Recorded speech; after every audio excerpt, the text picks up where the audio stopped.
I'm not going to talk about it too much, but it does follow Nora, who is a woman. I don't know where I was going with that. I should take the bookmark out of it because I finished it. This made me sob. Hello, welcome or welcome back to my channel if you're new here. My name is Mary, and today's video is going to be my September wrap-up. I should have told you that I loved you one more time. So I'm hoping this video will be relatively short because I did not read that many books in September, and I also vlogged for like a large portion of the books that I read. So that's my hope, but if I'm gonna make it actually short, I have to go ahead and get into it. So I'm gonna start with my reading stats as I always do in the month of September. As in the month of August, I managed to read 11 books. I read a total of 4,644 pages because I remember in August I did count the number of pages that I'd read for one of the books that I'm going to talk about this month that I finished this month, but I couldn't figure out exactly how many. I guess I could have watched that video back, but I didn't do that. So this is an approximation, somewhere in the ballpark of like 4,650 pages. I read from authors from 4 different countries. I read from 4 male and 5 female authors. 3 of the books I read were actually by the same author. They were 3 books in a series, which I will talk about in a second. 4 of the authors I read from were BIPOC authors. I read 1 book published in the 19th century, 1 book published in 2005, 1 book published in 2007, 2 books published in 2016, 1 book published in 2017, 1 book published in 2018, 1 book published in 2019, and 2 books that were published in 2020. I read 6 adult books and 5 YA books. I read 1 classic, 1 general fiction, 1 fantasy, and 6 contemporaries this month, as well as 2 historical fictions. So it was a very contemporary / romance heavy month for me. 4 of the books that I read in September I already owned, and what else? 3 of the books that I read in September were graphic novels. I read 6 books physically, I had 3 ebooks, and I had 2 audiobooks. Some of the books that I read like a combination of the 2, but I counted what I read primarily, but just that's all you need to know, I guess. I rated 0 books 1 star, 0 books 2 stars, 1 book 3 stars, 5 books 4 stars, and 5 books 5 stars, which is amazing. That's like the best quality rating month that I've had, I think, all year. That is an average of 4.36, so a very good quality-wise reading month. And now let's get into the books that I read. The first book that I read in September was The House of Impossible Beauties by Joseph Cassara, which is a queer historical fiction book set in the 80s in New York, and it is following 4 characters, 2 trans women and 2 gay men, or really boys. They're very young, but it's as they bind together, group together, band together. That's the word I was looking for, band together. Oh, right. The poison for Cusco. The poison chosen specially to kill Cusco. Cusco's poison. And create the first Latinx house in the Harlem ball scene, which is like a drag competition thing, from what I understand. I'm not super familiar with it. I gave this book 4 stars. I thought it was really, really impactful and powerful in the message that it had to bring. I also really liked getting the 4 different perspectives, and all of the different characters felt very unique, and all of their motivations I felt were very thoroughly laid out. This book made me cry, but if you know anything about me, you know that anytime a book follows gay characters in the 80s, I'm going to cry. I can't help it. I don't know. It's just one of my things. I just have a lot of feelings. But yes, this book is fantastic, and I do highly recommend it if you are interested in queer culture. Even if you're unfamiliar, I think, with queer culture in the 80s in New York, as I mostly am, I thought it was a really impactful read, and I really did enjoy my time reading it. It's very sad, though. The next 3 books that I read as part of a themed reading vlog where I was reading books that Serena from A Wandering Mind gave 5 stars. I will link her channel down below as well as the video. It'll be linked somewhere up here in case you want to watch it. But I did read Homegoing by Yaa Gyasi for that. Yaa Gyasi? I don't know how her last name is pronounced. I hear people say it different ways. But it is a historical fiction set over 300 years, or spanning 300 years, and it's a multi-generational tale. So it basically follows 2 family lines, or 2 halves of a family line that's as it splits about 300 years ago, and half of the family ends up being transported to the Americas via the transatlantic slave trade, and then the other half stays in Ghana, and it just follows what different individuals in that family line are like. I really enjoyed this book. I gave it 5 stars. I absolutely loved it. If you want to hear my complete thoughts, definitely check out that vlog. The next book that I read for that vlog was The Hate You Give by Angie Thomas, which is a YA contemporary following Star, who goes to an elite prep school that is predominantly white, but she's from an area that is impoverished and primarily Black. And at the beginning of the book, she witnesses one of her childhood friends be murdered by the police. And it's just sort of her grappling with her life from that moment on. And it talks about the Black Lives Matter movement to an extent. I don't think the Black Lives Matter movement was actually ever named in the book, but that is sort of the movement that it follows around. Really impactful story. I think I gave this one 4 stars. Yeah, so if you want to hear my complete thoughts on that, check out that vlog.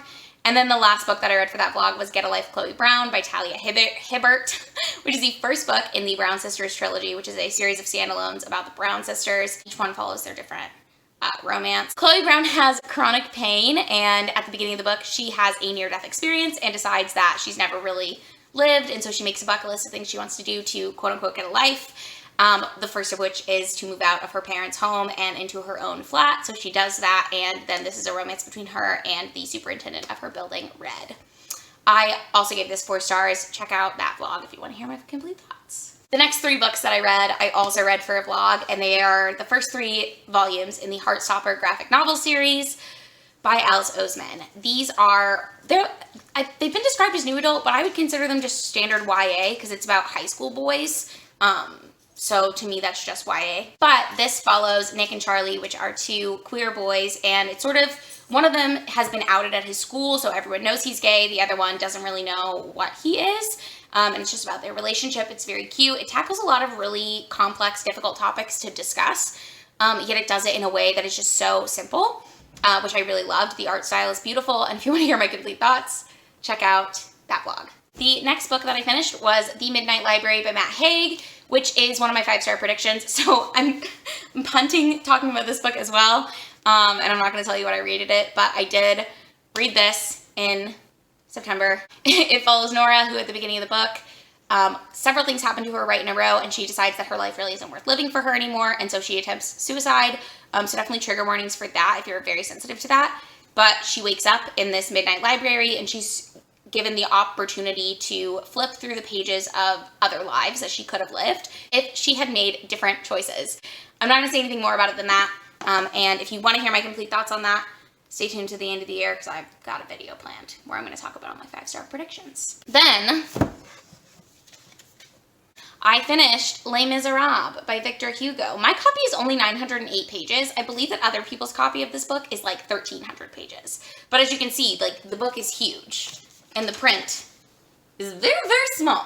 Itty bitty living space. So, I did read this. I'm not going to hold it up the whole time I talk about it because it's very heavy and I'm going to give myself a backache. I gave that 3 stars. I'm glad I finished it, but it is so much. And so much of it I feel could have been edited.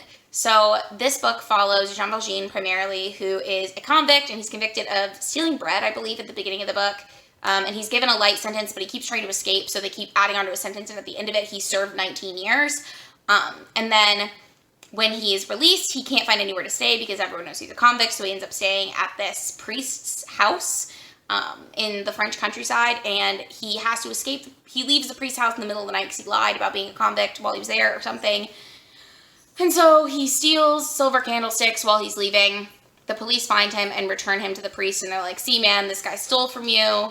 And the priest says, you didn't tell them that I gave them to you? Like, I gave those to you as a gift. And then the police leave, and the priest tells Jean Valjean, like, you can't do anything bad again. Something happens, and Jean Valjean has, like, a come-to-Jesus moment. This is all within, like, the first, like, 80 pages of the book. But that's not very much compared to the whole book. Anyways. So Jean Valjean has a change of heart, and he decides to become a really good man. He ends up adopting a prostitute's child and taking care of her, and then that child grows up and has a love story with someone who's involved in the, like, sort of French counterculture is the wrong word, but it's all I can come up with right now. My brain is kind of fried. It's all these different characters following their lives and choices they make and sort of what happens to them, and it's a lot of really terrible things. That's something that you need to know going into this. Obviously, the book is called The Miserables, like, or The Miserable Ones or whatever. Like, it's not exciting. It's not happy and joyful. There's a couple of, like, nice things that happen, but for the most part, it's very depressing. Although I do really like the character work that is done here. And Victor Hugo also does a really good job of like placing clues and then explaining it, and everything wraps up really neatly, which I liked. Although it's overwritten, and it could definitely, like if this was written today, it would be edited way down. It could have been way shorter. That's all I'll say about it. But moving on. The next book that I finished was Prep by Curtis Sittenfeld.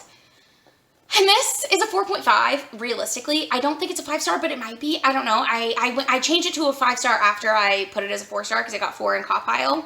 But it was a pretty high 4, so I changed it to a 5, and then I went back and changed it back to a 4 because I haven't decided if I'm picky with my 5 stars or not. Sometimes I am, and sometimes I'm really not. But I loved this. This made me sob. It's about this girl, Lee Fiora, who goes to a boarding school. She's from Indiana, and she ends up, or somewhere, yeah, I think she's from Indiana. I could be wrong with that. And she ends up going to this boarding school in Massachusetts outside of Boston, and it's about her life there. But what I found so poignant about this book, there's not a whole lot of plot. It's just about her life, okay? Like there is an arc, but it's not like huge. You watch her just grow and develop. It's very much more of a character study than anything else. But Curtis Sittenfeld did such a good job of portraying what it's like to be a teenager.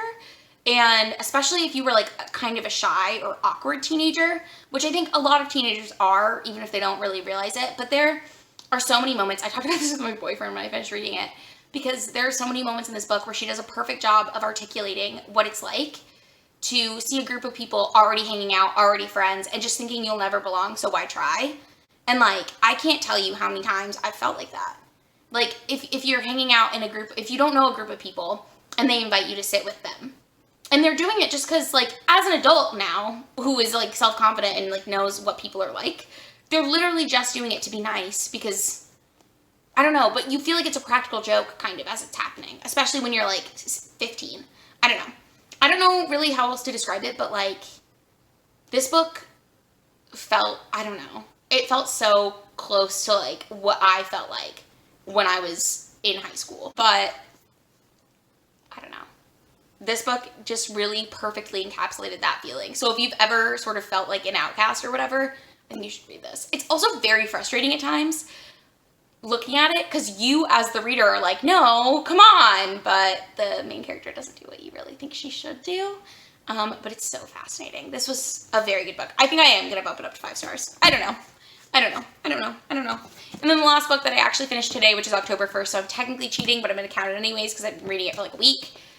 Well, Ascension by Brandon Sanderson. This is the second book in the Mistborn trilogy. I'm not going to talk too much about the events that happen in this book. I'm just going to try to keep it to my feelings about them so as not to spoil anything that happens in the first book or in this book. This is a fantasy series set in a world where people have different abilities based on metals they can ingest. And so if you can ingest one metal and have one ability, then you are a Misting. And if you can ingest all of the metals and have all of the abilities, then you are a Mistborn. And being a Mistborn is much more rare. But this book follows a Mistborn. This whole series follows Mistborns and Mistings. And in the first book, they are trying to overthrow the final empire, which is in the Dark Ruler. Because they are 1,000 years into the rule of this Dark Lord character. Who it's like if the battle between good and evil happened 1,000 years ago and the bad guy won, essentially is like the premise that I was told for the first book, and I think that just pretty much sums it up. But this book I absolutely loved. These books always take me kind of a while to get into just because like the first 100 pages I feel like it takes me much longer to read because all the names are different because it's a fantasy series and they're places and you got to like get back into the world. But once you're in it, it's so good, so immersive, so well written. This is really good. The characters are really good. The ending of it blew me away. I am still like shook and I'm about to pick up Hero of Ages probably right now, even though if you haven't seen my October reading challenge, I do own it. So technically it would fit into my reading challenge, but yeah, if you haven't seen that, I'll link it somewhere for you to watch. But those are all the books that I read, and that was actually pretty quick. It hasn't even been 20 minutes of me filming this yet, so I can probably pare it down to like 15, and that is pretty good for me for a wrap-up. So if you enjoyed this video, if you made it to this point, give it a thumbs up. Don't forget to comment down below if you have read any of these books, how you felt about them. Also, let me know what your favorite book of September was. Was September a good reading month for you? I did not think it was a good reading month for me until I was doing my stats, and I realized I've read more books that I love this month than I have probably all year. So thank you so much for watching. Don't forget to subscribe to my channel if you have not already, because I do post 2 videos every single week, and I will see you in the next one.